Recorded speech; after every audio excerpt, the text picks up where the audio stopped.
No,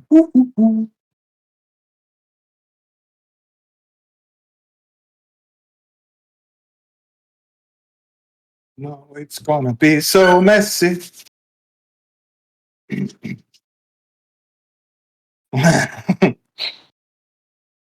Messy, yes. We'll see. We'll see what happens.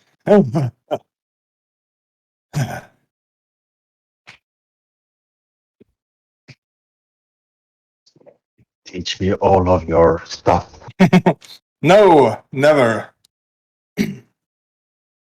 Jakub will never learn anything. I'm hiding all the information from him until the end of time. Until the end of NDA. Yes, until the end of NDA.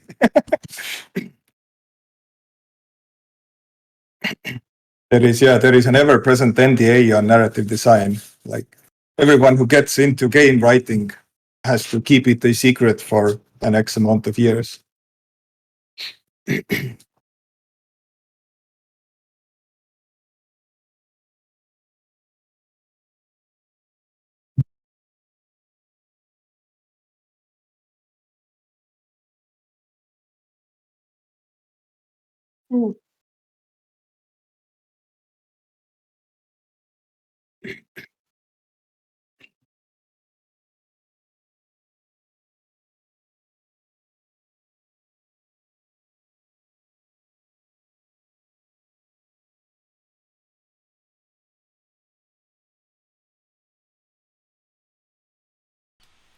And it will be put up onto the APT game generator YouTube later on. Probably as soon as the talk is done, I will start uploading it. Just first checking if everything is in order. And yeah, thanks for coming in today, Märten, and can't wait to see all your knowledge. So Oh the boy. stage is yours. All right. Let's try to get this started then. Always hoping that audio and everything is fine. It should be fine. It is Right, fine. so hello then to everyone who has decided to join me and everyone else for this wonderful trip down narrative design fundamentals. Many thanks to it for inviting me to speak about this topic. I didn't have that much time because I kind of forgot I was supposed to do this. I forgot that that I promised to do this, and then the schedule at work got really busy and kind of vague about deadlines. I was like, not even sure how things are going to work out. But you know, this means that the presentation and the workshop or like my little lecture starts off stronger and then really just falls off as it nears the second half. And the same with the slideshow as well. Like the beginning is like, oh yeah, someone put thought into it, and then the rest is like, ooh. Which is why my aim is to distract you with memes, so you won't notice that actually happening, which is always the good trick for everyone who needs to like talk about something at length. So right, let me click on the right screen. Hello, so I am Märten, also known as Chief or the Asset, depending on the context. What I did before was literary and culture theory and criticism for like 10 years. I guess technically I'm still doing it, just not as frequently, but that is my profession. I studied in University of Tartu, and afterwards, after I finished with my master's thesis, I accidentally stumbled into video game writing and narrative design by joining, I guess, Studio Zome. It used to be Fortress Occident at that point when I joined, but then later Zome, and worked on Disco Elysium, writing and editing that game for basically 2 years. And after which, thanks to it, I also got to work on Death and Taxes, which was a fun and a very different time. And so yeah, I guess it's my 5th year of doing game writing and narrative design. And currently, I guess technically, I am my own company now called Blank Space, and I work as a contractor, so like a writer for hire. And I'm currently working for Digimancy Entertainment on a yet confidential project, which I cannot talk about today, but maybe in due time we will learn something about it. So yes, I'm hoping I can check. Which screen am I currently showing? Oh, that's interesting.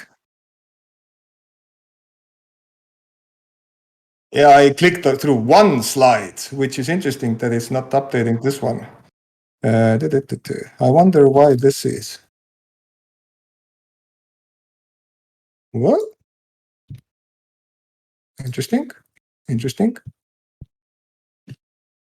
I'm trying to figure out why it's not updating my wonderful screens if I'm. I'm gonna do like a little trick. I'm gonna do this for a little bit and see what happens. What? What? Is it? Okay, it's swapping. Oh, okay, that's weird. I wonder why this happened. I hope this doesn't. Also, I would really appreciate if it didn't, when I click out from the Discord screen, it just pauses the preview, which is kind of annoying because I would really like to see the preview so I know that it's actually working. Whoops. Oh well. Anyway, this is the screen that you didn't see. It doesn't actually have anything that much more interesting on it. So yay for that. And if this happens again, if like some image really gets stuck for an unknown reason, just let me know. I'm unclear why this is happening. Whoop! All right, so all the things that I said before, does this actually mean that I know what I'm doing? The answer is kind of no. Still, it's a work in progress as always. But what I will talk about here today will be a mixture of experiences from writing these couple of games. Also, some of it will be rather common knowledge about writing in general, suggestions, what I've heard or read about from other authors, other creative people, and from my previous background in literary theory and criticism. So in a sense, it might not be fully about video game writing, but it's like applicable to writing in general, if you want to write like anything. So I'm fairly certain a significant amount of what you see here today can probably apply to other texts. But when it comes to like game writing, so far I've mainly only been an RPG writer, so role-playing games which are far more narrative and text and character heavy. So some of this, in a sense, might not be applicable to games if you really want to do something which is like systems based or like very game design heavy, but it doesn't really need and needs like the minimum of narrative backing. So yeah, role-playing games first. I will try to avoid these vague and kind of happy tropes, which are common in creative writing lectures that revolve around finding your inner voice or anything of that type. I am more inspired in this case about Brandon Sanderson's lectures available on YouTube on like writing genre fiction, and where he like talks a lot about how like what you need to really build is like this functional and useful toolkit. Like all the things you hear today are not going to be things that you absolutely have to use, or like maybe you don't have to use any of them, but they are just useful tools. And the good thing about tools is that their applications are varied and not every tool is suitable for every occasion. So it doesn't mean like you have to use everything or anything that I say here today, but like using these tools appropriately and when applicable is the key to writing. And there are no perfect rules for writing. There are many books about rules for writing, but none of them actually apply to you as a person. It is a very personal thing. Yes, it's still working. Nice. Yes, so the toolkit. Okay, the most fundamental fundamentals on writing. You will only get better at writing as you write. Like, there is no escaping that. It is the most banal thing that every single author of worth will say, but it is the unfortunate truth. This is what I oftentimes call the grind. Imagine like you're an RPG character leveling up your skill. You just need to practice and you need to hone it and become better over time. And you will learn things like in this process. The number just keeps getting bigger. Excellent. The grind feels pretty bad a lot of the time and somehow keeps getting worse for a variety of reasons. But still, like most authors suggest that you write every day at least some minimum amount you set for yourself, and it is a very good suggestion just to keep it up. And there will always be days that are better, and there will always be days that are worse, or at the very least, days feel different in a sense. But to paraphrase something I read by Neil Gaiman like many years ago, it was like an interesting moment of like, imagine this, like you may have the most superbly inspired day when it feels like the muses have blessed you with the ultimate genius, or you may have an absolute horrid day of like writer's block when even the very least that you like kind of push out of yourself comes, like it feels like complete awful garbage. And if you just happen to read these like two texts, 5 years later, you most likely cannot tell apart which was written on which day, even though like they felt different at the time. Because at least to my thought or my understanding, or like I realized so far, because like writing is a skill that you practice. As a writer, you are at some skill level, basically, and you generally write around that skill level, like on all days, right? And just slowly improving like an RPG protagonist. And this internal good or bad feeling is often not related to the act of writing at all. Not always, but sometimes. But it might be like related to something else that is happening in your life. I wonder if I... Oh, yeah. Yes. And this is... I hope if the image isn't clear enough, this is, by the way, the first meme. If I search like writing memes, this is the first one that Google gave me. So this is why I'm using it.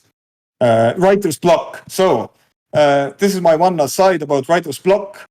Maybe I wouldn't say like writer's block doesn't exist, maybe, but there is a good chance that like basically the idea of writer's block is dangerous. A bit dangerous because it might hide some other actual real life issues that you're not noticing or dealing with. Like it's easy to think like, oh, I'm being blocked by, this vague nebulous thing, but like, this is a thing to keep in mind. We're all human beings. We have like our physical or mental issues. So, take care of yourself and all that. Good eating habits, exercising, it all helps. Like going on walks is extremely recommended at all times. It is good for thinking through problems, no matter, even if you're a writer, if you're a programmer, like anything. Walking is very good for like figuring things out during that little process, and it helps coming up with new and better ideas. Okay, so to the messy stuff. Let's see how this works out. King's Quest 1. So you want to be a narrative designer. What shall we be talking about today? The topics that I hope to cover, at least in some shape or form, and are as follows. And I would say these are most certainly these are like too many for like actually for one single workshop or one single lecture. Basically, each and every one of these could be like a a whole workshop or a lecture or a seminar on their own. But I will try to do the best with these basics or fundamentals as I'm supposed to, even though I kind of have this feeling that I'm skipping too far ahead in some respects. So these are the, basically I'll try to say at least something about these 4, 5, 6 general topics. So world building, character creation, narrative arcs, themes and tones, and maybe some dialogue structuring and technical stuff. World building. Let's start vague and wide. In my mind, this is perhaps one of the most crucial aspects, if not the most important. And this ranges across like actually all topics, not only writing, but like anything, art, anything creative that relates to, like even actually all the topics that I mentioned before, like character creation and tone and themes and everything. So consistency and coherence is something to be very mindful of whenever you're crafting anything from the world to the characters. It needs to feel coherent and it needs to feel consistent. Even if you are coming up with a wild fantasy world where nothing makes sense, that wild nonsense needs to be coherent and consistent in its own little world, right? So the people can follow and understand the rules and the stakes of what you're creating. If things don't mean anything, in the sense that like if rules don't matter and you can just change or break them at random times, like it ruins the engagement in the world, for like the experience for the people. So yes, people need to understand how this world, this system that you've created, how it works, just so they can follow along. You want people to be engaged and interested and enthralled, and it certainly doesn't matter how flashy you make, like everything, if you are breaking some basic rules that you yourself set up. If people, it breaks things if people can't rely on things being consistent. This does consistency and coherence mean realism or naturalism in like the literary sense? No, it doesn't. It is not the same as being real, as in your setting, your world does not have to be realistic in any way, following like our laws of physics or anything else, but they do have to follow the internal rules, the ones that you set up.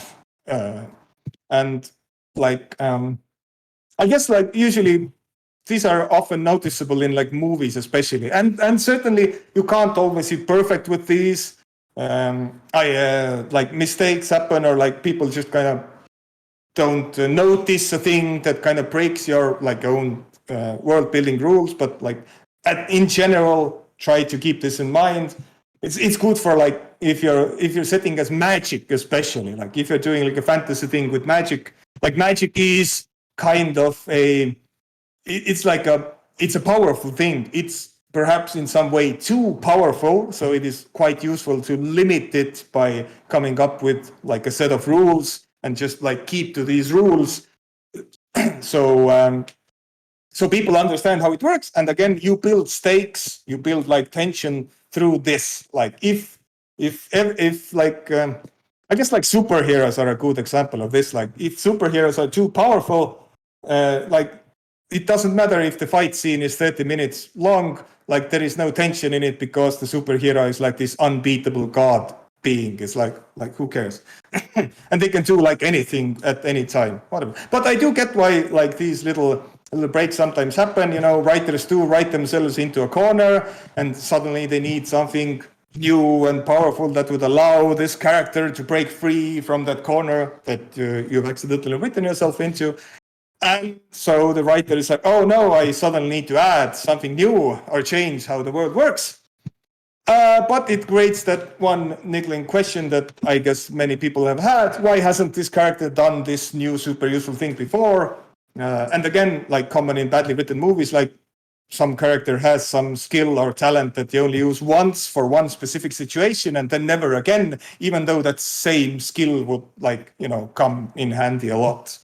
well, So, but back to world building, this was like a slightly more character-based, but world building Bible is a thing you can create. It's generally a good idea, especially in the case of larger game projects. It is not strictly necessary. A world building Bible, in a sense, is like you create this tome that holds all the information that you have about the world that you are creating. History, geography, good for maps, good for like characters who used to exist in your like setting, characters who are existing now. It's basically a good thing, so you can reference it and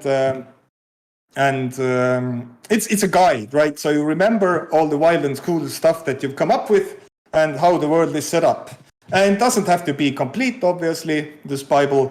It can be left open for future expansion, but like it's a useful thing, especially with big projects, and especially if there are other people like working, or you want to have like other people working on it. It's good so everyone can familiarize themselves with the world. And yes, it helps keep your writing consistent as well, right? So yes, geographic and historical data. And yes, this referencing, especially history of like of the world, it kind of it makes it feel like the world didn't just appear out of nowhere from your head, as it actually did, and it helps creating this like immersive world. If events, if people, if places have a lengthy past, right? It is more natural if there is history to everything. And it is okay to use references. Everyone uses references. Artists use references a lot. They're common and very fine.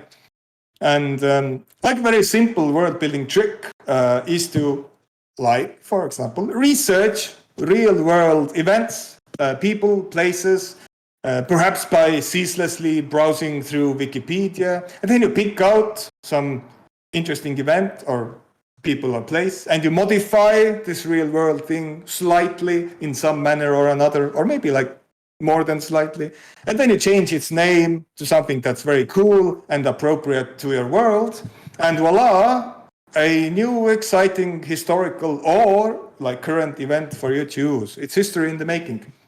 And remember this this one fundamental truth about text in general: whatever the genre, a text always tells about the time and place it was written at.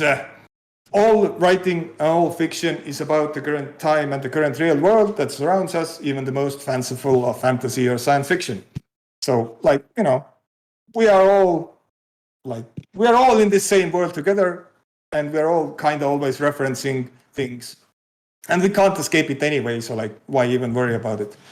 So this existence of deep lore, deep world building, however, does not mean you must use it at all times. Understandably, coming up with a world building Bible itself is an arduous and time-consuming task, after which you may feel like you want to present to everyone all this very cool and deep lore that you thought up.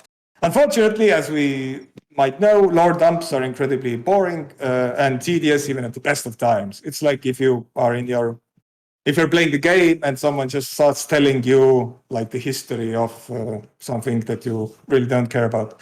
There are, of course, different ways to approach this issue.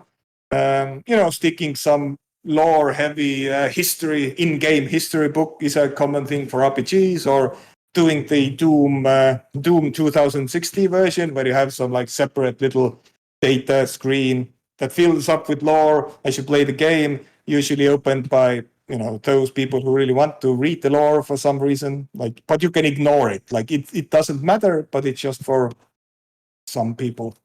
But like if you are clever about it, if you are tricky about it, an interesting way would be to somehow separately gamify the world building and the lore somehow, making it more interactive and fun in the process. So kind of you give this world building, you give the background to your world to the player through some other interesting thing that they can do, whatever it is. So even I think the Disco Elysium thing that I remember doing is just like there is this history book really about like religious history that the game has, and just kind of turned it into a little quiz the player can go through, because at least you're like somehow more engaged with this text. You get to do something. Like it doesn't make this like super clever and interesting, but it's something. You have a little quiz that you can answer. You get your quiz results. You get scored by how you do, and But yeah, otherwise, a good writer sprinkles the world into like everything, into items, into places, into dialogues with NPCs you meet. Just trying to avoid the NPCs who give you expositional dialogue about like geography and history, like spelling it out directly. Just that doesn't really work most of the time.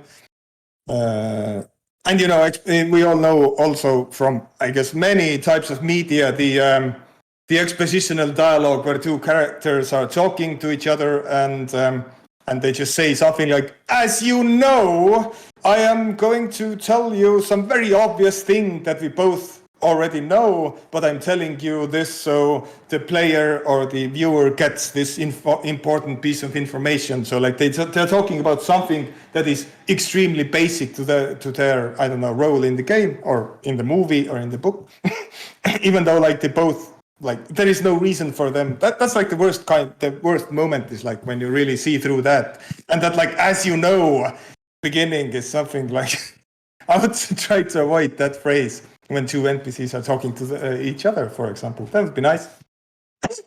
And of course,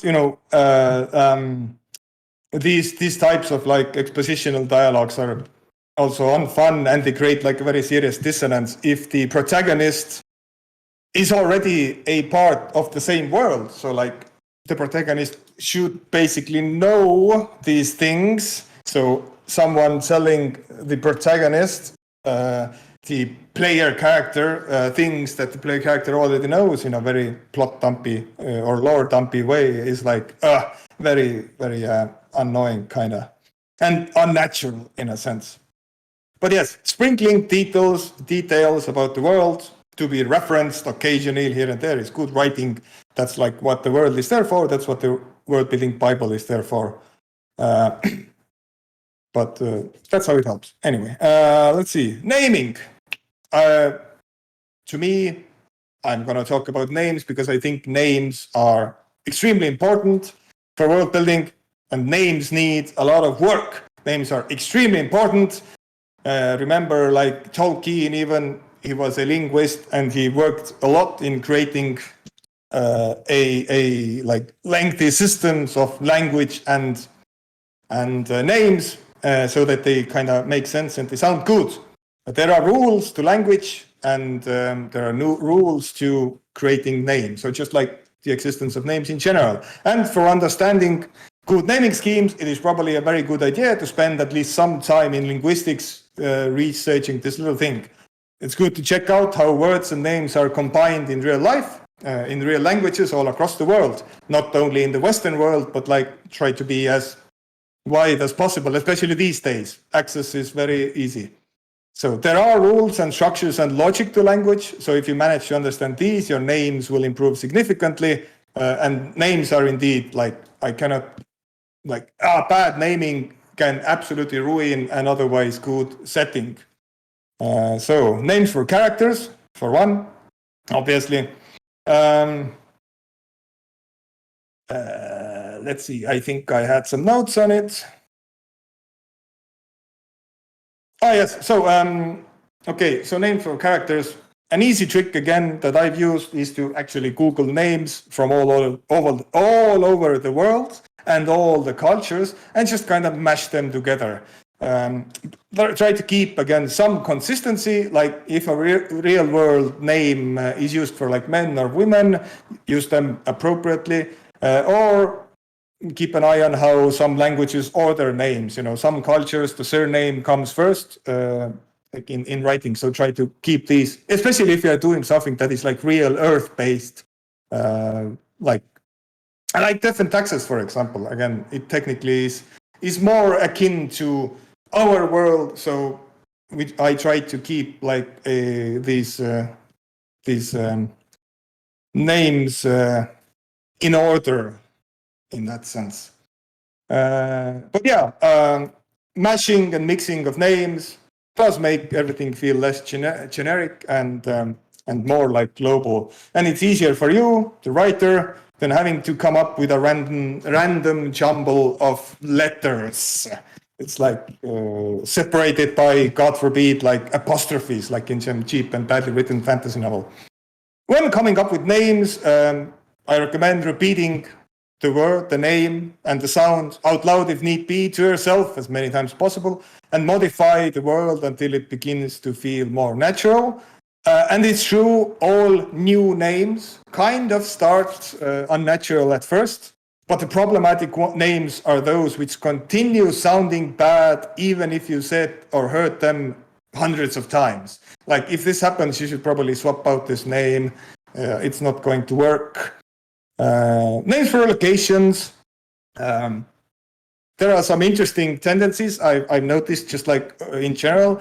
Older names tend to be simple and straight to the point, like names with a longer history. Newer names tend to be more complex and use more deliberate combinatorics, maybe, to create cool sounding, fancy words. So thinking of some interesting real world examples that I really like, very odd and random things. The lake Chad, oh, very Chad. And the word Chad, I don't know how to pronounce it in the original, but it means, in the local Kanuri language, it means a large expanse of water or lake. So over time, if you say Lake Chad, you're basically saying lake, because like that's history for you. This is like history and geography over time. Like this, and this links very well together with world building, like having layers of language and culture, like different people being active in the same area for hundreds or thousands of years, and like renaming things during their, like, I don't know, activities, fight for power or control or whatever, right? So you get these fun little things where like the same thing gets named. I can't even, there is another better example, which was like basically 4 layers. So it ended, it was also lake, I think. So like if you're reading in the name, it basically said like lake, which is a good name for a lake. And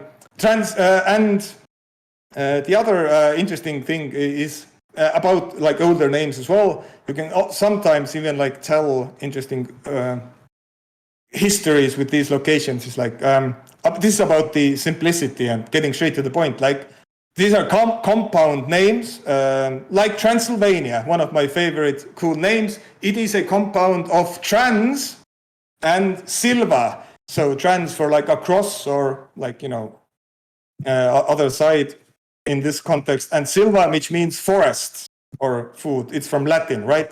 So Transylvania literally means the place that is on the other side of the forest, like it's across the forest.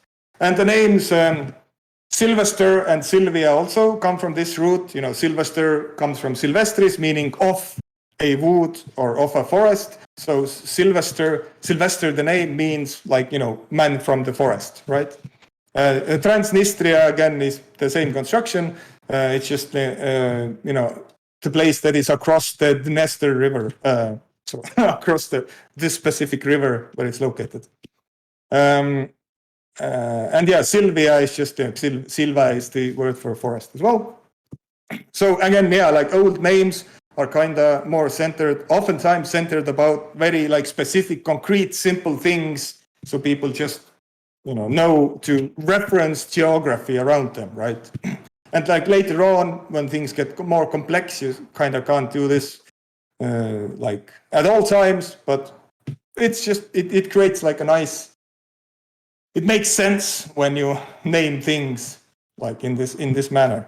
And for personal names, I've always liked the archangel names. I'm sure people are familiar with those. from the Bible. Like these are not all the archangels, but a selection of them. And if you have ever noticed, they all end with the suffix el, right? Michael, Gabriel, Raphael, Barachiel, Uriel, and others. The suffix el means God, because in the Hebrew language, these names are all meaningful sentences. This is another thing to keep in mind when you're trying to come up with names. This is why linguistics is important, and like understanding the structure of language as well, because names are not random jumbles of letters. Like Michael, the name Michael means who is like God, ? Or who is equal to God, with a question mark as well. That's what Michael means. Gabriel means God is my strength. Raphael means it is God who heals. Barachiel means blessed by God. And Uriel means God is my light, right? So it's not, they aren't just like, oh, this is a cool combination of words, but they do look very cool, but like they also have meaning. Yes, my good recommendation, very important. Keep a list of names, the ever-growing list of names, something functional. If you don't have a list of names, start one right now during this presentation. Take out your notebook or your phone with a notes app and start writing down all the interesting names you come across. Names for places, names for people. It doesn't matter where the names are from. They can be from movies, TV, games, books, real life. Just like everything that sounds cool to you and interesting and makes you think like, oh, this is a fun name. Write it down, keep it in a list, and create the habit of writing names down and never stop writing names down. This does give you the ever-growing, the endless list of names that you can use whenever necessary, either to like pick names from them or for combining new names. The longer it is, the more like fun it is to create names. All right. You forgot this one. This was about word building, and the word building point about, like, Dark Souls is a good example. Dark Souls kind of does have a world and a lore behind it. It is, I'm pretty sure there is like a world building Bible, right? It is full of all sorts of details, and then the game does a lot of work in not presenting to you like a lot of it. It just gives you little sprinkles, like vague in item descriptions, and like the characters that you meet just spout like this vague stuff. But that's the thing that has really kept the players like engaged, right? This is what draws players in, so I can start theory crafting and like putting things together. The world building is given like kind of as a puzzle that you can figure out. So that's like a cool way, a cool trick to use, like to not go overboard with your world building stuff. Right, what I wanted to do, jumping to some player and character creation themes. Player character. And on this topic, I'm this time going to talk about the endless debate between pre-built characters and blank slate characters. This debate has been going on since time immemorial. And to be honest, I guess this does depend on the genre of the game you're making and the aims that you have. If you do have strong thematic goals in mind and like a strong narrative in mind, one of them is better. If you just want an action-heavy gameplay thing, the other is better. My personal preference, or at least like the current thought process, mainly as an RPG writer, is the actually delineated protagonist with some pre-built characteristics and personality is better than the blank slate. So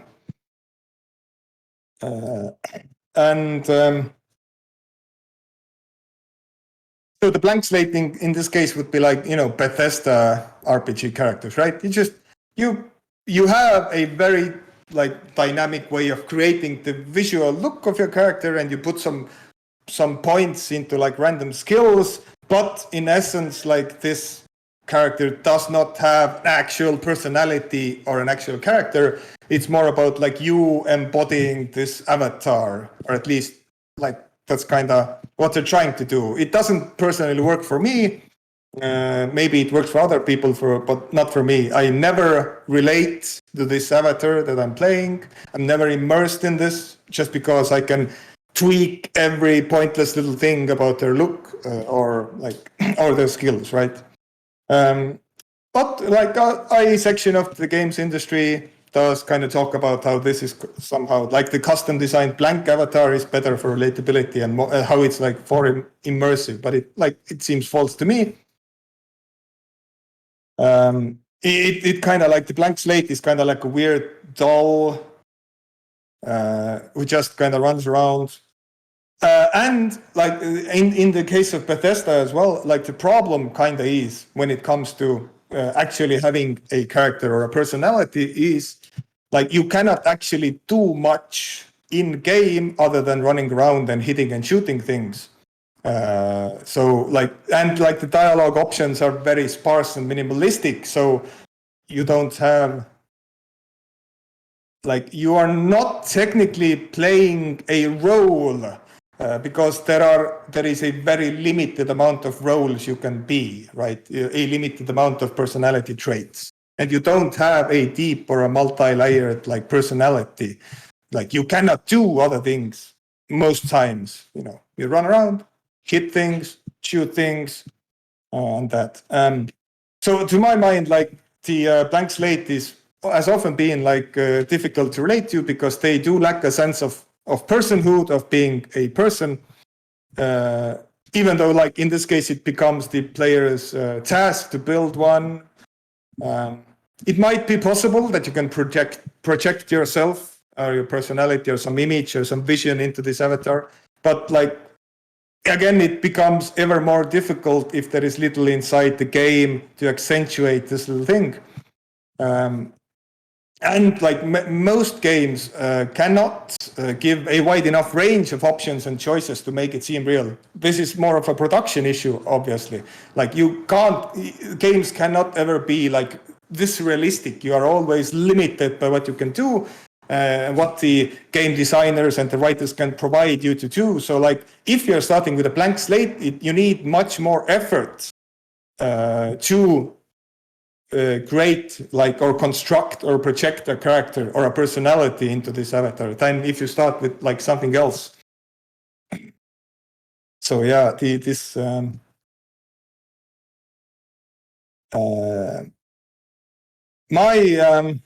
my mind, so a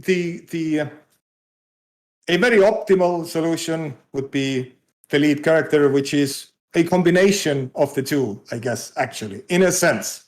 They have some sort of a pre-designated personality that you can engage with because it exists in more ways than just like a group of visual signifiers, right? You have something that you understand as a person, because again, people who read novels and like watch movies, like they do interact and engage with the main character that they're like reading about in novels, right?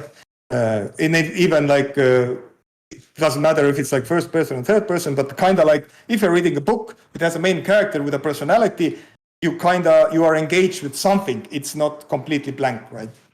There is someone understandable that you can connect with, and I do think like one of the reasons why Disco Elysium and even like Planescape Torment and like many of these RPGs do succeed is that like this combination of pre-built character.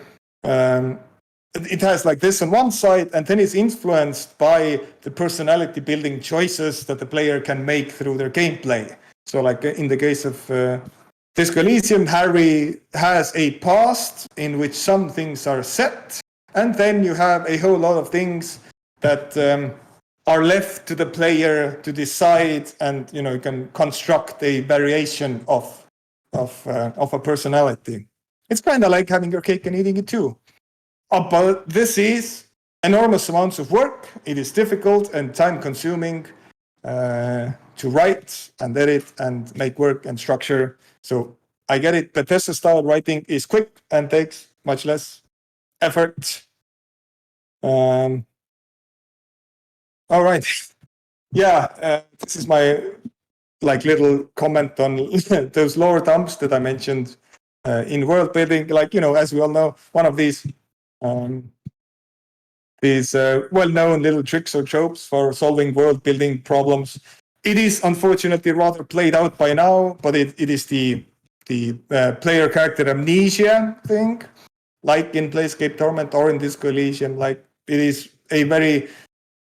it makes so much easier if you're like, oh, I don't understand and remember the world at all. So please, all of you characters, tell me the obvious things. But it is you can't keep using this one trick forever. Another common trope is like this fish out of water or stranger in a strange land thing. Someone who is accidentally pulled into a new and unknown world. For some reason, I thought about The Longest Journey, this cool adventure game from back in the day, about this. Like, again, a pretty clever trick because, you need someone who is just kind of like dumb enough so everyone can tell them what the world is all about.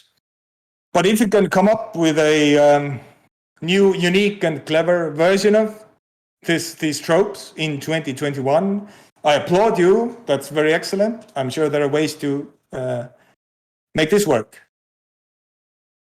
And, well, of course, you can just, ignore the whole issue and just get on with it. Players will pick things up as long as you sprinkle things about everywhere. All right, this is another meme. Just because it looked funny. Yep, very suspicious. Okay, non-player characters. I did speak a bunch about player character questions. Suddenly getting into non-player characters, NPCs. Much less to say here. I kind of have, I was running out of thoughts. So it depends. So again, depends on who you're working with first. If you are writing everything on your own, or if you're writing with a team. The thing about like writing in a team actually is it does come in handy if you're writing like if you want differing personalities for NPCs. Like the solo writer, you can try your best to have a wide and like variable like approach to NPC personality, but like if you need to be really good to pull this off, right? Or you oftentimes you just kind of start leaning into stereotypes or something that is like quick and easy to do. And writing is a hard and time-consuming process, and you start like cutting corners maybe. The team in that sense just helps if you spread out the NPC writing between them. That's so in some way like each NPC is thus kind of written through the lens of some person with a different experience other than yourself. So what are some things to keep in mind about NPCs?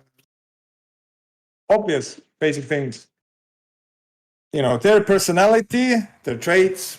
In this case, it helps, again, kind of like in the case of world building, it helps if you kind of create some history for them, some background, so you have something to pull, something to use, something to explain. Not always explain everything that the NPC is about, but like explain some traits about it. But in essence, you're picking up like something interesting for the player to engage with when they're moving around in the world. So like not all the people that they meet would just kind of feel exactly the same. They need, interesting personalities, sometimes provocative personalities, sometimes, easygoing. And it's good to like, this goes together with tone that I will talk about a little bit later, hopefully. But like the tone is tone and rhythm and pacing of like the game in that sense. Like you don't always need to be like pedal to the metal full on, but you need to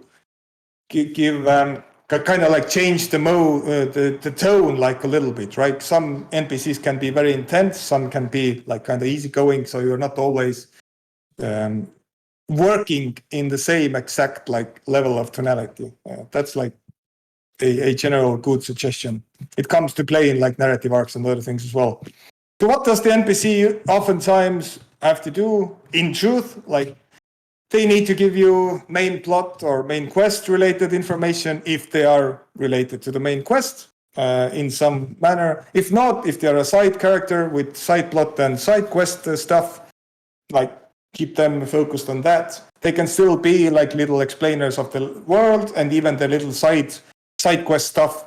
It is often, I would say, it is good to figure out the way to tie in your side quests into the main plot in some way. Like side quests are a clever way of doing the little world building that you might have problem with. Is like how to expand on the world is you send the player character to do little side things that kind of open little little things up about the world that you're in.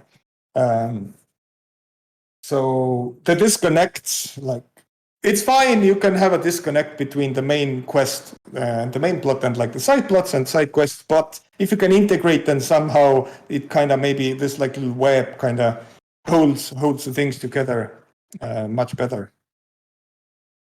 Let's see, thematic and tonal choices. Actually, I already kind of talked about this. And yeah. Now that I'm looking at this silly little meme that I again found, it is good if you're, obviously, if the characters that you're coming up with do have a point of existing, right? It is fun to come up with characters, that is true. Fun to come up with personalities, but they should have some relevance in general, right? It doesn't only apply to novels, it applies to all genres of media. Like, why are the characters present?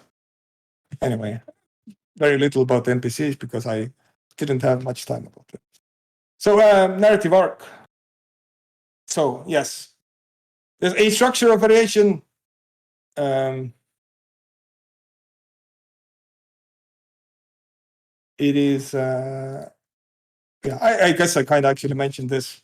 You have your exciting action parts, you have your quiet little breathers, trying to vary it up in that sense. Writers are different, and this is the writing process. Okay, writers, we are all different people, we approach writing in a different way, and there is, as I've said, no clear rule in how to actually write. The world is full of famous authors writing guidebooks in how to write, but these are only explanatory pieces of how they personally prefer to write, and this might not work for you at all. So it's best to figure out the ways most comfortable for you as a writer. This is something that comes over time. Some writers, oh yeah, we'll get back to this. Where did I put my, oh yeah, this is where it is. Some writers come up with an outline the whole story, and then build piece by piece on this little skeleton that you've created. That is one way to approach building a story. The presence of coherence and consistency is always there. You're trying to keep things coherent and you're trying to keep things consistent, even in this narrative arc. Like even like these little breather moments, and where you're swapping it out between exciting action and quiet like breather moments, like everything needs to kind of still make sense and coherent, feel like consistent, right? That is still one of the things to keep in mind. Some writers approach building a story from the beginning. They have a strong beginning in mind, and then they kind of start growing their narrative, their story upon this little basis, and see where things naturally lead or go. And sometimes like writers in this sense start talking about how like, you know, they kind of lose track of their characters, like characters that they write have a mind of their own. They start doing something that the writer might not expect. I don't know. I haven't experienced it personally, but maybe this works for you. If you have like an interesting character with a background and a history and personality traits, and then suddenly it's like, okay, now if I put them into a situation, it kind of almost like feels like it starts growing on its own, right? The character starts acting on its own, even though in truth, like you are kind of directing it. But like it's a good way to like kind of let go of some constraints and see what happens. Some writers pick a strong ending. Whoa, oh, I clicked the wrong thing. And then build the preceding narrative to logically somehow reach that ending that they had in mind. Each of these approaches is very fine as long as you keep your story coherent. Middle first, that's a joke. I don't know what this would even mean. And, just do whatever. It's also possible. Now, here's a problem. Were you writing a novel in your own spare time? I would say mix and match your approach and find which one suits you the best. However, in game design and game writing, you're most likely on a tight schedule. Unless you're like a small independent developer working on your own, fine, you can just figure out which works. If you're working for a publisher, all of the various narrative design documents need to happen. You need to present them. They might start off vague and are prone to changing. That's fine. Got to deal with it. The publisher themselves might have some needs in mind, or just promise to show them like some aspects of the game before other aspects, and this like kind of influences the production schedule. But like if you have a publisher, this thing might happen. If you have a team and you have a schedule in mind, this might also happen. Like you are most often on some schedule, which is created by even like lack of resources, right? You need to just come up with things and get things done by the correct date. So important things for creating narrative documents, design documents, and game documents. This is all related to like pre-production. Pre-production, super useful. This is the time to set out and set down several of these important things that you need. The central world building. Again, this is like the Bible stuff. It doesn't need to be fully complete, but you need to, in general, understand where you're going and what the world is about, right? It's necessary to plan ahead because things are expensive and you're tight on time. And this basically means you are kind of often forced into outlining, even if you don't like the act of outlining. You might be a writer who works in other ways, but you're kind of forced into it. These are the things to figure out during pre-production. The central world building, some thematic pillars and tonal choices. Again, a useful place to use references. Artists, again, use this a lot in thematic pillars, like you go scour through the internet to figure out like the images that most speak about the thing that you're trying to make. And in a writer, you can do this as well. Like it rates like the pitch of the idea, right? You're trying to pitch a game. You're trying to explain what it is. The simple way is just referencing other things that are similar. It's like a combination of this TV series and this other movie that like you're trying to figure out like what the center, like what the core of it is like, and build the thematic pillars on this little central tenet.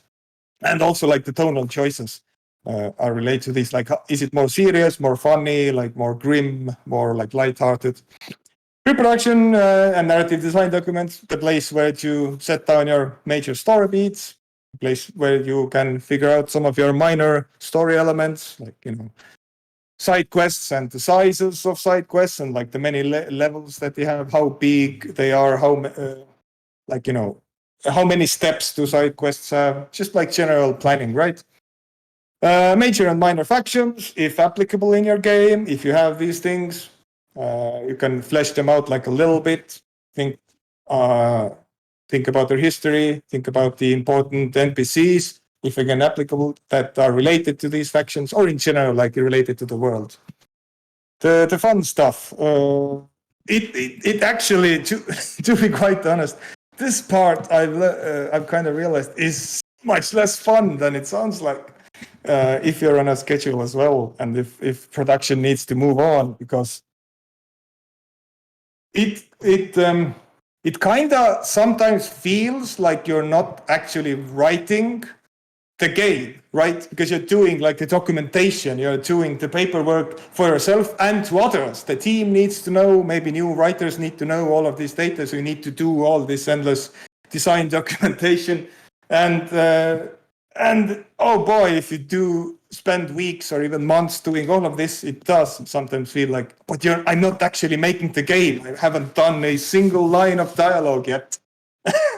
And, that can be frustrating, but, it's leading to somewhere, right? Let's see. Okay, yes. Game production scheduling and the problems that may arise. This is often, again, like you have done all this work about figuring out your narrative arcs and your narrative goals and your world building and all that. This might all eventually still be overly ambitious, and you need to maybe start cutting it later if you cannot manage to do all of it. But it is important to be ambitious. It is still important to be ambitious. It is important to have it. It is important to aim high. I recommend it because you're trying to do something that is great. I don't see the need, and I don't think the world doesn't need I'll just make something generic and average, just aim high, and it has a higher chance of failure, but even this type of failure is far more interesting than doing something generic and in the middle of ambitious thing that fails. It is still something to discuss, something to experience, something to learn from. But in the end, ambition also means you're probably gonna start cutting something eventually in the process, or cutting content if you're a narrative writer. And if you are a narrative-driven thing and less of a mechanics-based fun gameplay kind of game, the one thing that I, of course, recommend is a strong ending. Even if you're not if you don't start by coming up with the ending first, if you're an outliner or you're beginning, you still kind of, in my mind, I think the strong ending is paramount. Endings are crucial. You need a fairly good idea of what your ending is, where the story is going. It's still not set in stone. You can change it during the process. But I would recommend, if you're making a game, try to work on the ending somewhere in the middle of production, and don't leave it as the last thing. I know this is difficult. This can be frustrating. It might be more you don't always have all the steps for the ending, but you kind of need to have this thing set down. And in my, again, I think I will just emphasize this a lot. Endings are crucial. Do not cut the ending. Do not cut from the endings that you have in mind. Cut if you need to start cutting content or anything. Cut from the middle or 3/4 in, but not the ending. Cutting the ending or making it really, basically messing with a strong ending, especially if you have a strong ending. Oh my god, that's the worst. This is the way to ruin everything if you skimp on the ending, right? You may have the best game with the best story, but if you ruin the ending, the rest of the work will be for nothing. That is a very clear thing. You have spent so much time and resources on doing something, and then if you can't land it in the end, you can destroy this great thing that you have. But players will forgive if some bits in the middle are weaker. I guess, like, I don't know, Planescape Torment is still a good example of this. They had production and issues when they were making the game. They didn't cut from the ending. They cut from, like, what's it called, like barter, when you go to like Karst and like you're just running around hitting some, like those, whatever the demons were, Bates, I guess. We were just like hitting those with an axe for a little bit until you reach the Pillar of Skulls. And, you know, so like there was this one section of the game where everything was like so bare bones. But it's fine. It was like 3/4 in. It wasn't interesting, but you get through it and you reach like the ending, which is very strong and kind of like help salvage like the thing, the previous thing. So yeah, people will like forgive you if some of the middle bits are. Oh man, I've seen this around for a little bit. So this is the alternative to cutting, right? It's the put it into backlog. I'll get back to it later. And then, you know, sometimes it never happens. All right. Let's do some storytelling basics as well. I don't know if they're basics. I've already like messed up. Okay. The central tenet of storytelling to me, setup and payoff. This is another kind of consistency, like in a sense, right? As long as you set things up and you pay them off in the end, like you have a beginning and an end as well. Like, you know, this flows together with the whole ending thing. Like you are setting things up to reach some sort of an ending. If you cut the ending, then like the setup like just fails apart, right? It's like constructing a joke, which is not an easy thing to do, actually. Storytelling relates to the question of genre and what it promises, because in a sense you are promising something to the player, to the reader, right?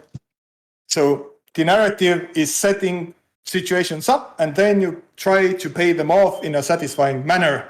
The things need to flow into each other somehow. So setting and genre. There is somewhat of an overlap between setting and genre. And it's useful to think of genre as a way to help organize and inform the experiencer, the player or the reader. A genre is the promise of some sort of an experience. So in this case, I would recommend to be careful with unexpected twists. Do not leave these for the very end. This is where foreshadowing is important. Even if foreshadowing is sometimes a bit obvious, like if it's too obvious, this is the perfect moment to use that obviousness as a distraction. That's like called the red herring, right?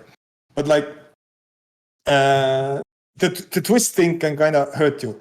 Genre is a thing that gives an expectation to the experiencer, right? It is also a helpful limitation when you're starting off.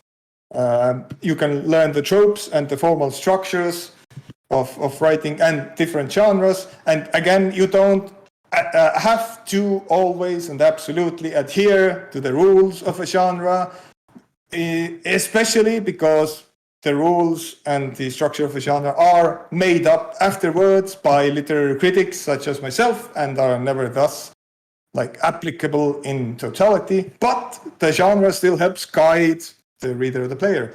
Because again, people need to understand what they're getting into. They need to understand like you're guiding them to something that they might enjoy. You can still bend the rules of genre and play around with its tropes as long as you do it well, right? I would again refer back to Brandon Sanderson's good lectures. He had this like very fun example. I think one of his students had written like a very interesting high fantasy book, I think it was. And like it had like trouble selling, right? It had trouble being popular. So again, like let's say, imagine this situation: you have chosen to write a lengthy, generic fantasy piece, you know, starring a farmer boy who is secretly the chosen one, and then in the end, you have like a very super cool twist that kind of reimagines the whole thing, or maybe like the world actually turns out to be science fiction. The book might otherwise be extremely well written, but this twist like might end up costing you. if you don't set it up correctly and you don't kind of hint at it early enough, like if it's too big of a surprise. The problem is, in this case, like the tropes of generic fantasy will work for the fans of generic fantasy. Like they see like, oh, this is the type of genre I was promised, they enjoy it, and then there is a twist that undercuts everything that they enjoy, and they are oftentimes disappointed with it. Like this, I wanted to read the farmer boy becoming the hero, but like suddenly there is some thing that undercuts everything. Meanwhile, people who enjoy clever twists and subversions of expectations, and like, I don't know, sci-fi in this case, they won't even read this far. These several hundred pages of generic high fantasy tropes, because they're like, oh, like I don't enjoy this kind of literature. I don't want to spend like 500 pages reading this just to get to like some clever ending, right? Yes, that's like a genre and storytelling thing. So, you know, as if you're starting off, it is fine to use classic formal structures. It's useful to familiarize yourself with tropes and the 3-act structure that is common from movies and these kinds of things. It's good to learn what types of narrative structures there are, and it's very good to keep an eye on structures and the flow of like books, for example, if you are reading them, right? Just kind of analyze and see how they're constructed. It, you know, applies to other media as well. As a narrative person, as a narrative designer, I would like still use books for a lot of these. You know, because again, the understanding and the know-how and the knowledge to write something deconstructive and subversive, some interesting new version of whatever thing you're trying to do, is first being able to write the perfect generic version of the thing. Well, if you know how to write the perfect generic high fantasy, then you have the understanding how to subvert and deconstruct it in a completely unique manner. You know, this is ambition goes together with experience. Oh my God, themes and tone. What did I wanted to say about these? This is about thematic pillars, right? Again, references, I'd actually mentioned these. Comparing to other IPs to explain what you want to do. Having one central theme is fine, and a central tone as well. It is often just easier to expand around the one theme during our process of writing, instead of trying to cram like differing thematic points into a narrative that is not long enough or involved enough to carry it, right? Just to be maybe more topical, central theme, build, have ambition, as I said, aim high, and try to have a meaningful point. Like the idea of fiction, I would hope, is to like say something about the world, about fiction, about like anything, just having something meaningful in it. Yes, consistency and coherence still applies at all times to themes and tone as well. Like especially tone, right? Keeping a tonal balance is a difficult thing to do. And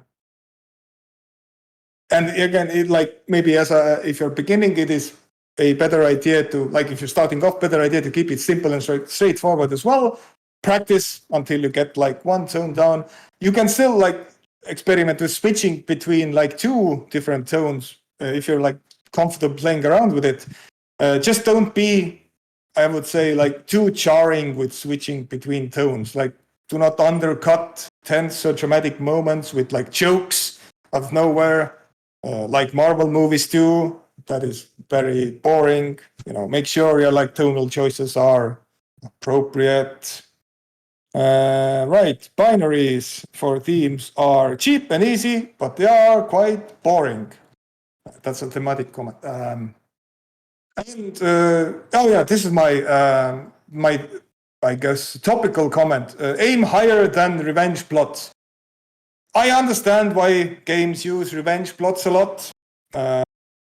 They are a vehicle for the violence, that is a very common gameplay element, right? Gameplay is often some violence, so now you need an excuse for doing this gratuitous violence, some vehicle, but it just doesn't lend itself to any particular interesting moral or ethical conclusions at all, basically, right? You know, you need violence to explain, but like, it is just like a simplistic tool for creating some excuse for like doing the violence, right? You kill some random bad guys because of revenge, hooray. They are cheap. They just create an illusion of substance without there being much anything to it. Because by their nature, they cannot offer any interesting conclusions. Because again, you are basically stuck in a binary, right? The narrative conclusion of a revenge plot often boils down to two options. So, if you want the deep and meaningful ending, it is revenge is bad, it doesn't pay, it creates an endless circle of violence, so the only moral or ethical way is to break the cycle of revenge, or the violence will never stop. Again, maybe it's like correct in the real world, but by God, is it so tired and overdone as a trope? Like, this is the only point you can make. Or the alternative is, of course, just, screw it, destroy all the bad guys, just go in, violence is fun, revenge is awesome, who cares, rip and tear. This is the Doom to the Doom approach, right? Just kill all the demons, they deserve it. And to be honest, I rather prefer this one, especially if it's done in an over-the-top way, because it feels more honest, and it's less pretentious and less patronizing than wasting 30 to 60 hours of the player's time to reach the most obvious of moral conclusions. Revenge doesn't pay. Whoop-de-doo. Right, yes. Rule of cool. It's okay, in my opinion. A lot of writers and game designers disagree with this point, but I think they're wrong. Rule of cool is a good thing to keep in mind when you're basically on any topic. And it's especially if you have a good team, if someone has a cool idea, it's important to talk about it and see how this cool content could somehow be added to the whole, even if it sometimes does create stupid amount of extra works. But yeah, the cool and the stupid sometimes or oftentimes do overlap, like a thing can be both. Or a cool thing is sometimes stupid or vice versa, just because it's something that isn't done in games, right? The small, cool, but also very silly and pointless things are something that people just enjoy. Like Metal Gear Solid games are very known for these, having pointless little things that you can do, some weird feature that is not actually useful, but it suddenly is like, it's just fun to do this. I think like even Final Fantasy games have this, or Deep Rock Galactic, a game I played with some friends recently. Like if you are a dwarf that mines on a planet, you have a pointlessly intricate pickaxe customization that is completely useless in a game sense, but obviously you want to have a customized pickaxe if you're a mining dwarf, right? It's excellent. It's excellent. Completely silly, but it's cool. Cool through the act of being very silly. All right. This is some old Disco Elysium style commentary. All right, I'll run through. Oh man, it's already getting late. Running through some dialogue structuring and technical stuff. Just quickly. Presentation and visuals. It is important to understand the UI of your game. You work together with your UI designer or your artist. You need to understand how your dialogue is actually displayed on the screen and tailor the size of your dialogue in the appropriate and accordingly, like just appropriate chunks of text. These are some old examples, good old examples of how text is displayed. There is something in common in them. I'm gonna check it. Yep. The amount of screen that games just had back in the day for text, like it varies. And it has been, as you can see, in like various locations. Some do have background, some don't. These are all like old Ultima games and all that, Ultima Underworld. So a new version of Planescape Torment. But yeah, obviously, as you can see, like the UI, it is kind of like a traditional RPG thing of having the UI kind of like bottom central little like text box with the NPC dialogue and like your player choices. As maybe if you can see from these later newer examples, especially this one from Fallout, like because this is already using like modern resolutions and bigger screens, like suddenly this text box used to fill the whole screen, but suddenly like just thinking about the space that the screen has, especially modern screens, wide screens, and people, if they play on consoles, they have like, they play on their TV screens. It might become very annoying to read text if it's like in a small text box in the bottom, and if it's not like chunky enough. I think the Disco Elysium example is very clever, like having it on the side, and it kind of creates this illusion that like these, like even if the text chunk of text itself is kind of like, it can be a longer thing, but the way it kind of seems more chunky, and I guess Twitter-like, as Robert said about it, like it is a bit easier to read even on a large screen than like having this like thin little row of text at the bottom of the screen. So yeah, basically like keep your UI in mind, keep like resolutions in mind. So the actual act of reading your text is pleasant. Voiceover, if your game has voiceover, just some general tips. Decide if your dialogue is going to have voiceover. If there is voiceover, make sure dialogue, spoken dialogue always starts first.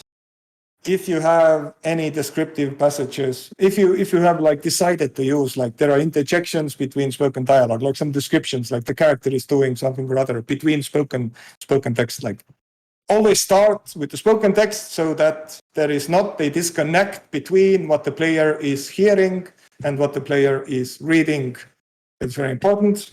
If your game does not have like these interjections of descriptive text, then that's fine. Just make sure. All right, pacing. Pacing, flow, rhythm, length of text. Again, a lot of this, I actually had like, I don't know how to even explain this to people. The sense of this is something that just comes through practice. If you've been in your dialogue editor for a long time, you just see what kind of pacing works, what flow works, how to do the rhythm, how much text you can put in a text box or whatever you're using, right? Like the length, the chunkiness.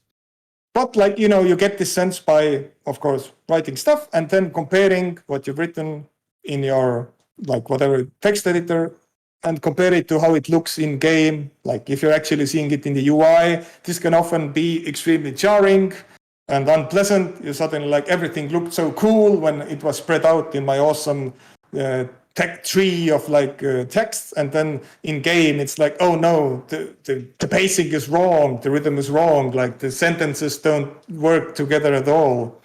So editing is a thing you cannot escape. You will always have to edit and edit things to be better, and but editing is an unpleasant process. It is not fun oftentimes, but it can be, right? But yeah, there is this is like just some random screenshots. This is what some different taxes used to look like, a preliminary version of the structure of the game, but like a dialogue as well. Like, this program is called Artist Draft. You are like kind of creating perhaps your game dialogue in some program of this type, and then you kind of need to learn to think about the flow of this amount of boxes. Like this is some weird tree that keeps growing and expanding into like, I don't know, larger. It has all sorts of variations that you can do based on basic coding.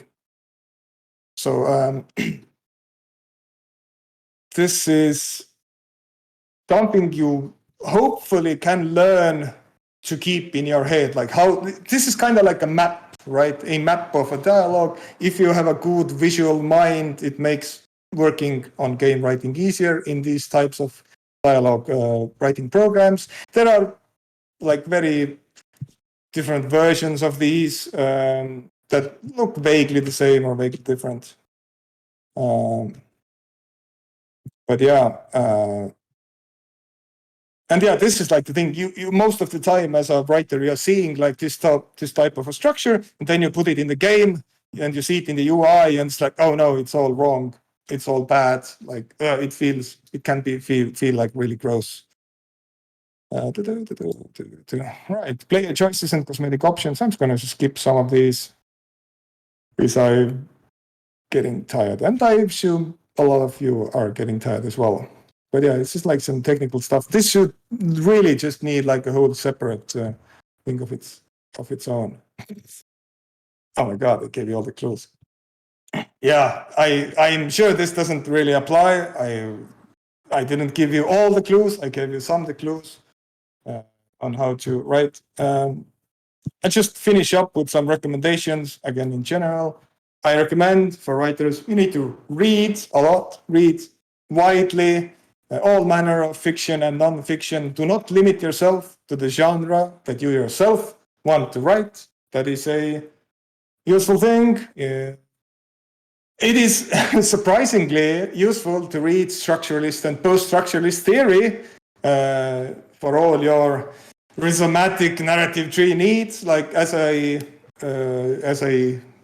majoring in literary theory, like just I spent a lot of time learning about post-structuralism and postmodernism. Is like, oh, these are like, you know, hypertext and hypotext and a whole lot of things. And then suddenly, like if you have to write a video game, this is like it applies directly.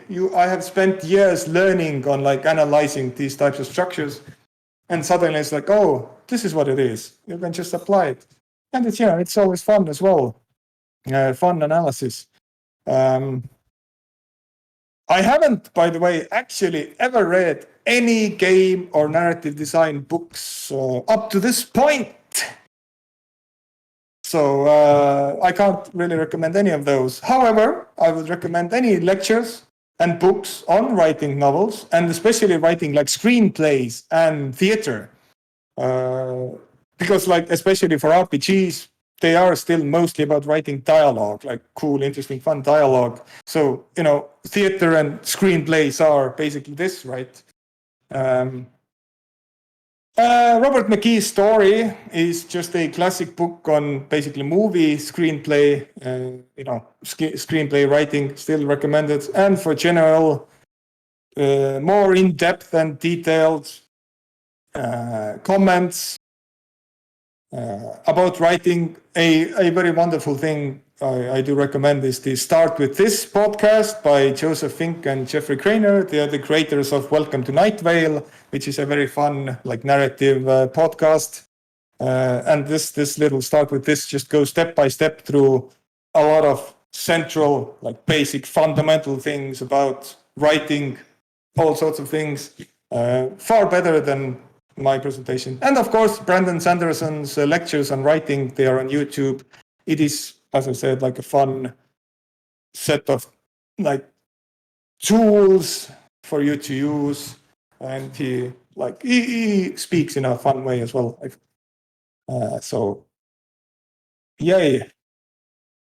I'm now tired. Time to stop talking.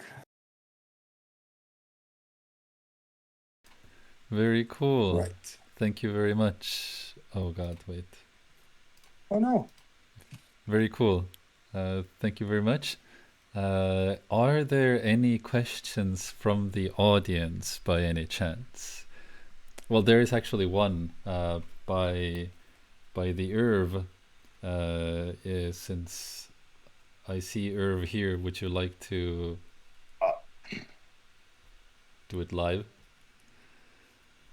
Yes, hello. I'm always full of comments. Actually, when I was listening to this thing, I started thinking that I should make a follow-up lecture that explains all the keywords to people that aren't familiar to the keywords.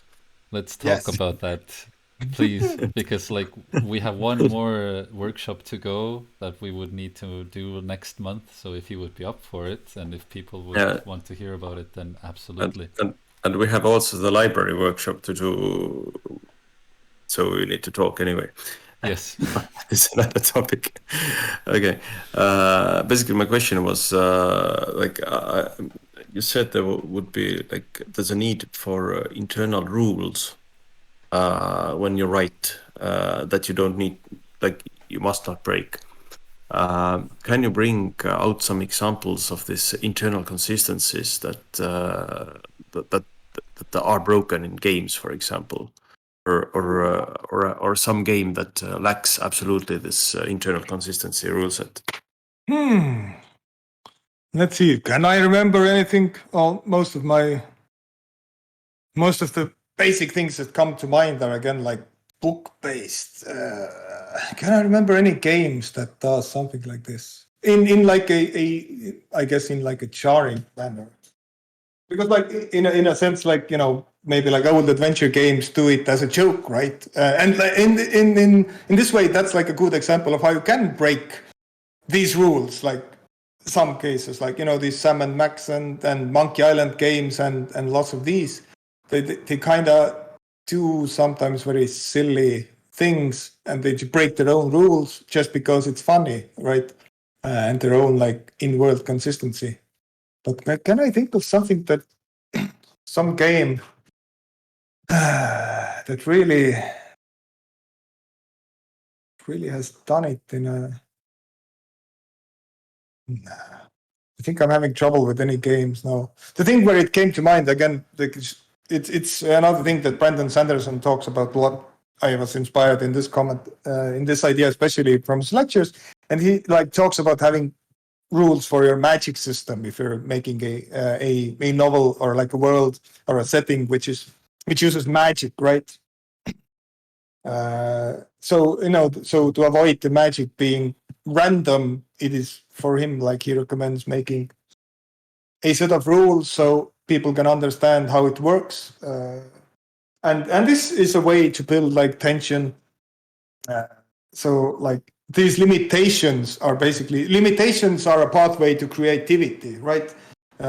If you set yourself limitations and rules, then you can create interesting situations. Like something happens like in the world, and now you kind of have to figure out like the cool and interesting way how to solve the problem that the characters have when they're limited by some sort of rules and like systems that you made up. That's like kind of how I recommend it and why he recommends it.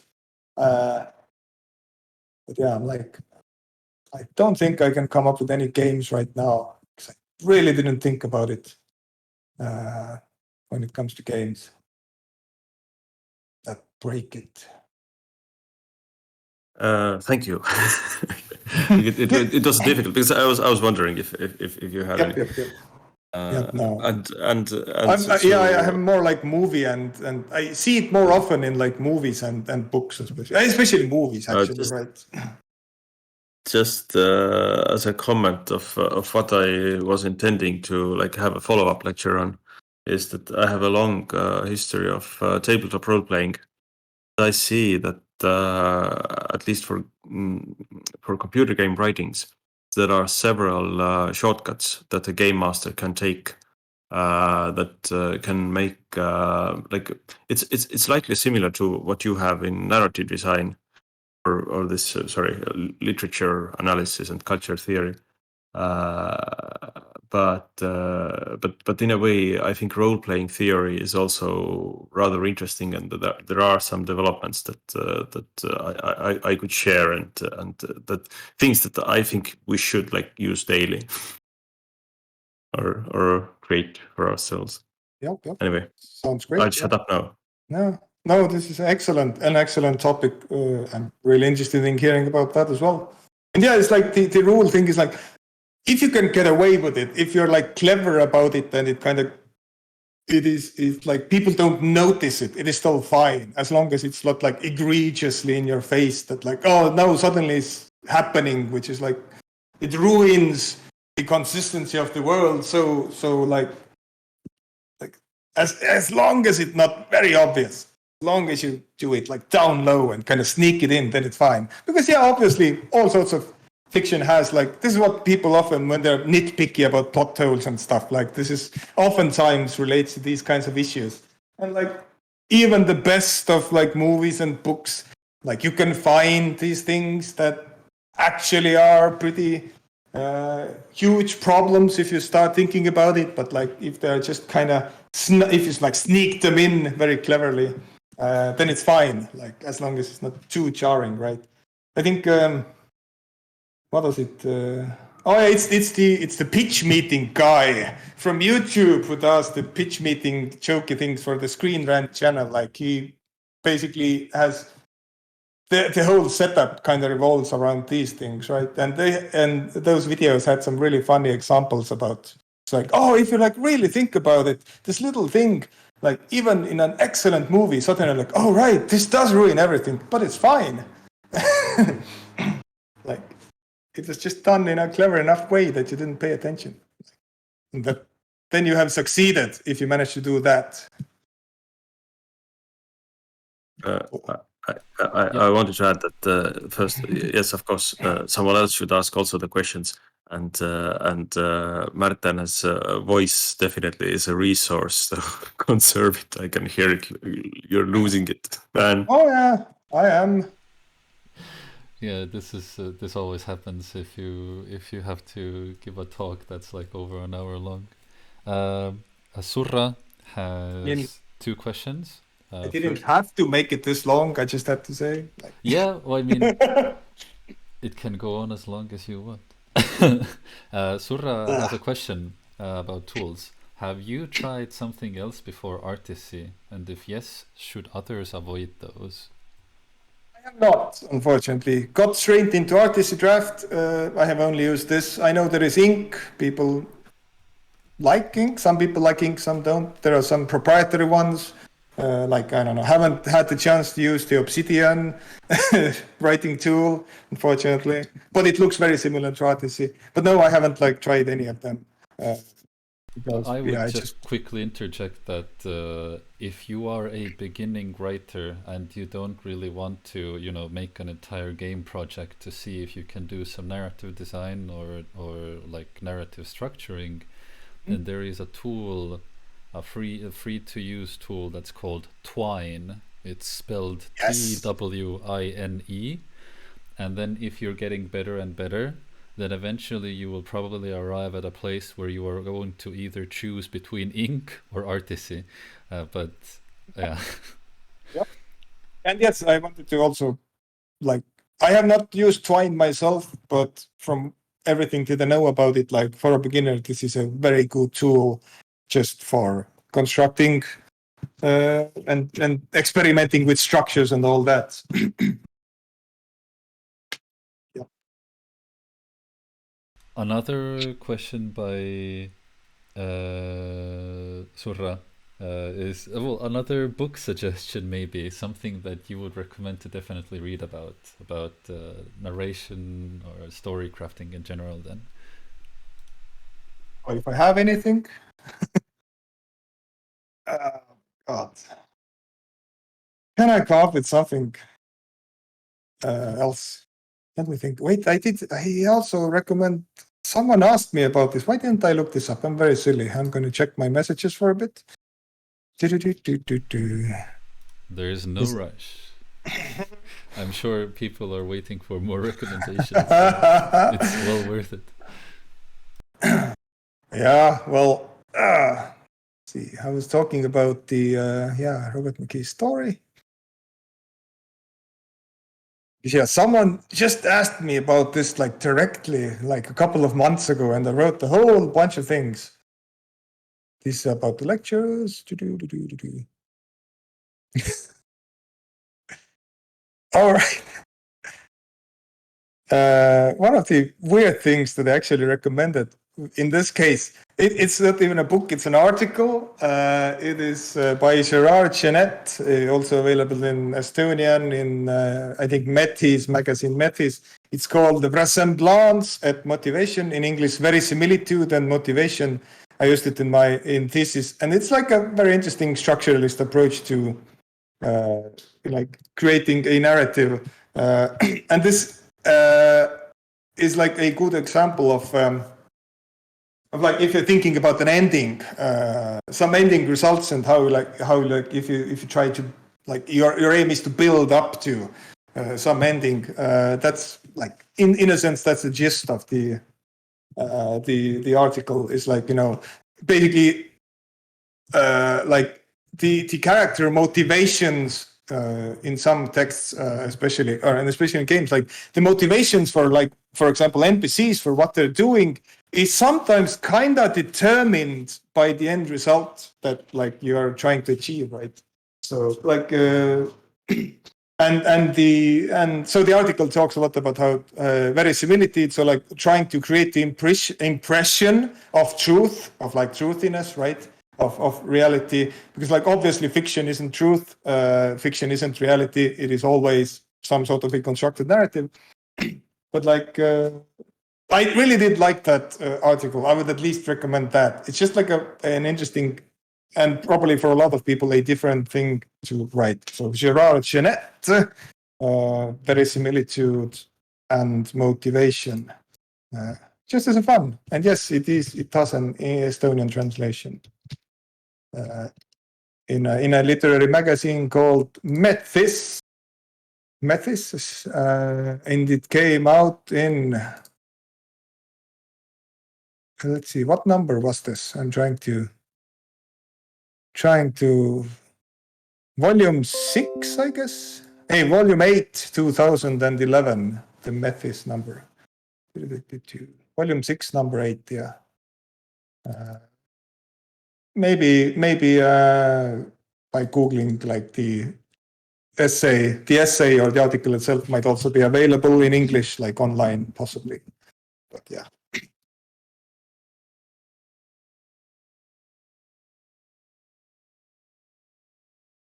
Yeah, cool. Yep.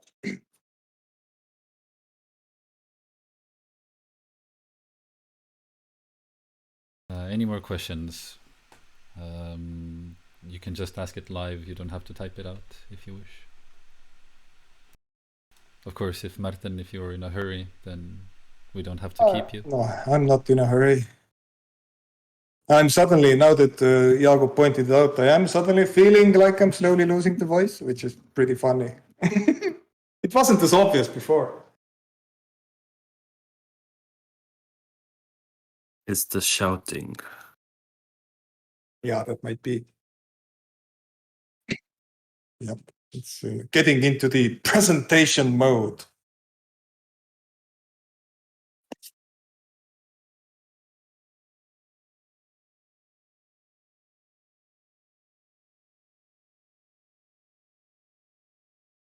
Oh yeah, sure. I am also now in this Discord channel. You can find my name there. You can send me messages directly. I will certainly take some time and answering questions. I can also be found on Instagram, I guess, and on Twitter. Probably not the best things for contacting me with anything, that deep. So yeah, I think Discord is fine. Just write to me here. Yay. Okay, then yeah, thank you again for coming and bestowing upon us your knowledge. And oh my god. then yeah, I will let you all know about the next workshop, which is still like to be decided, and I mean, we maybe already have a topic for that. We will announce it as soon as we have a date for it. It will happen in June, and then it's gonna be at the end of the season for Up at the Game Generator this year, and we will start again in the fall. But yeah, one more talk to go. So keep your eyes and ears peeled. Yeah, thank you again for listening. And I will throw this up on YouTube now after checking if everything works. And see you on the internet. Thank you. Woo.